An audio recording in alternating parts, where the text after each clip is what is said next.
Yeah, our guys are excited, man. It was a tough year last year for everybody, whether you're here or somewhere else. You practice, you have 30 opportunities over 42 days, and you have opportunities to scrimmage and closed door and things like that. But there's nothing that compares to having that real game. So our guys couldn't be more excited. You could sense the energy even this morning at practice, wanting to get back in Hilton, wanting to be back in front of our fans. So they're fired up. They're going to be ready to play. Where are you guys at health-wise? Yeah, we feel that everybody will be available. We've had some guys with just smaller nagging injuries that haven't had the opportunities we'd like, but we feel like going in on Tuesday, everybody will be cleared and available to play.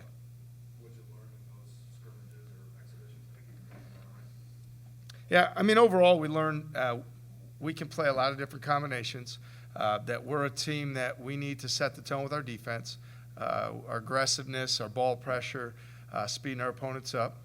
We're at our best when we're generating turnovers or long rebounds, and we're going in transition. Certainly something that we need to continue to do. And, again, our 3 points of emphasis will continue to be that defensive ball pressure, rebounding effort, and then, having the toughness with the basketball, which both means, trying to eliminate turnovers and then, make the right plays for our teammates.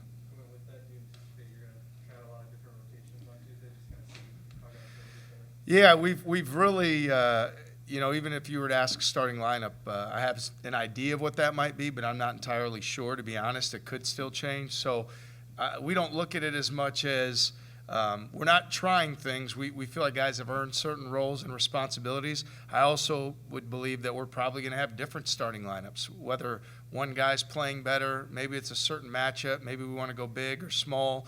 I think that's one of the benefits that we do have as a group is that there's not a ton of separation at some of those positions and spots. So, again, we feel like we've got 10 scholarship guys plus our walk-ons, and, guys need to be ready for their opportunity because they're going to come.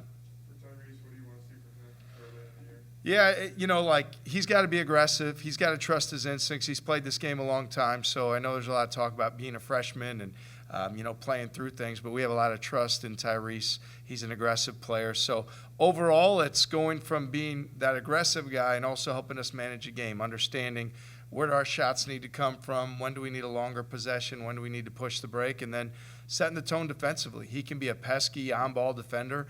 Him pressuring the basketball is really important to set that tone for our defense. Just from a numbers standpoint, do you feel like you're a little more limited now with 10 guys of being able to have change-ups or curveballs in terms of just lineup construction? Yeah, and, like every team, been part of teams that you have 7 or 8, and you're part of teams that you have 12 or 13. I mean, I think everyone takes a personality of its own. Certainly there's accountability for every guy right now, doing the right things in terms of taking care of their body, being proactive with their treatment. We're not in a position that we have a ton of depth to be able to have guys that, are out for extended periods of time. At the same time, we've got trust and belief in those guys that are out there that, they've got a job to do and they can do that job. So we'll see how it continues to unfold, but I've been really happy the last few weeks, truthfully, about how our guys have approached it and how they've been ready for their opportunities. How have you seen George Condon continue to grow into a leadership role as a senior, both off and on the court? George is somebody that's got a personality that can be infectious for your team.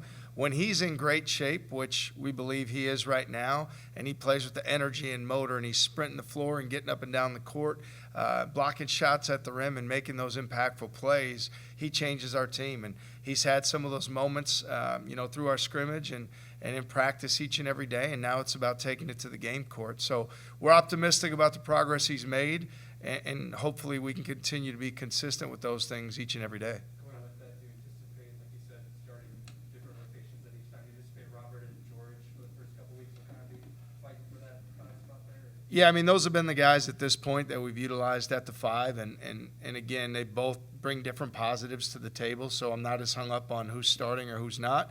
There's also situations where we can play a little bit smaller, whether it's Kunch or even Enaruna at the 5, and we can switch some things and have some more versatility and try to get up and down the court. So we're open-minded to however that goes, and I wouldn't get as caught up as much on who's the guy starting because those stretches are going to be there for both guys, and ultimately It's going to be us playing winning basketball night in and night out. And even though they're playing the same position, how they do that job's a little bit different and what we're asking of them. And they just need to do the best job they can at doing their job. How's the four spot look for you guys? Yeah, so far we've really looked at multiple options. I mean, Enaruna can play it, Kunch can play it. We've gone with 4 guards.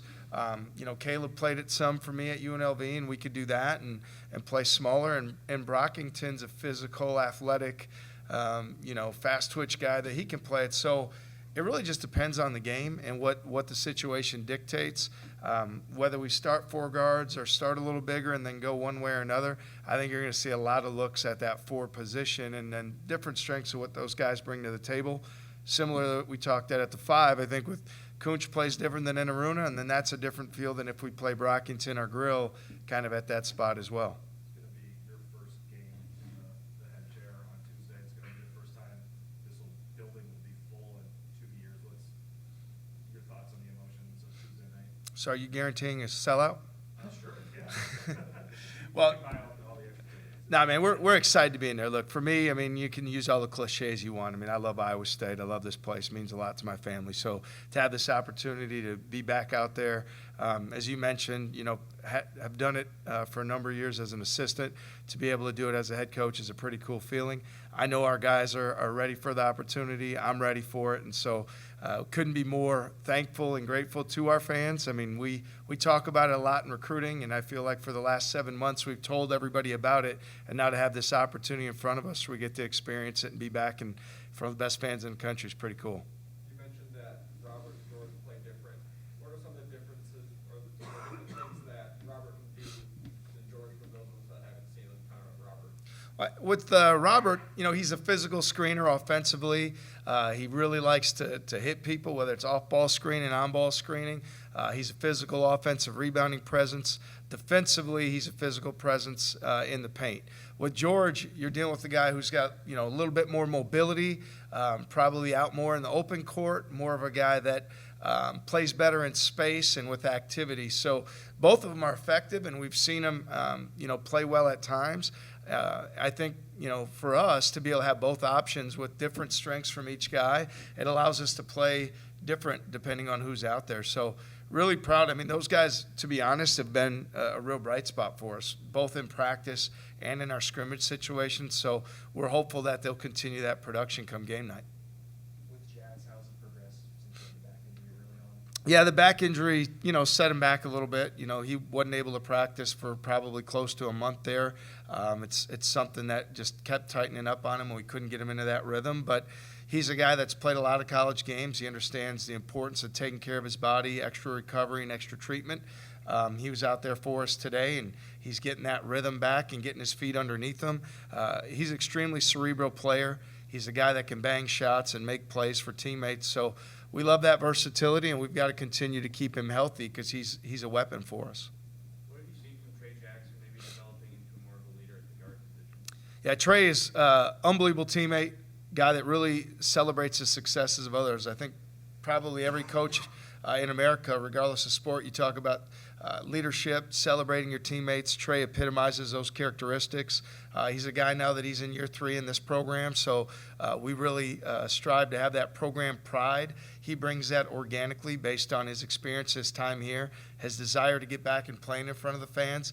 He's one of those guys that's competitive and always has that smile on his face, which I love. So we'll continue to count on him stepping up more and more as the leader. And then he's got some opportunities now where we're putting the ball in his hands as a point guard too. So leadership is going to not only be how he celebrates his teammates and body language and communication, but how he makes decisions to impact our team. I know you're not worried about next Friday, but how big would it be to come out and play well on Tuesday, knowing you've got a really good opponent coming in on Friday? Just have the atmosphere and get fans excited, I guess. Well, I think more than anything, all our efforts are geared, as you mentioned, to Kennesaw on Tuesday. We're not taking anything for granted. We're doing everything we can to be intentional and prepare for that. And I tend to think those things take care of itself. We're going to play an exciting brand of basketball. Our guys are going to play hard. We're going to take charges. We're going to dive for loose balls. We're going to be aggressive. And it's going to be a team that our fans really want to get behind. I can't tell you what the outcomes are going to be every single night and how many wins we're going to have and all that sort of thing. But what I can tell you is our guys are going to play with a lot of spirit, a lot of pride, excitement, enthusiasm to wear that Iowa State jersey. And I believe that our fans will certainly get behind this group, and they're going to earn that trust and respect through their actions.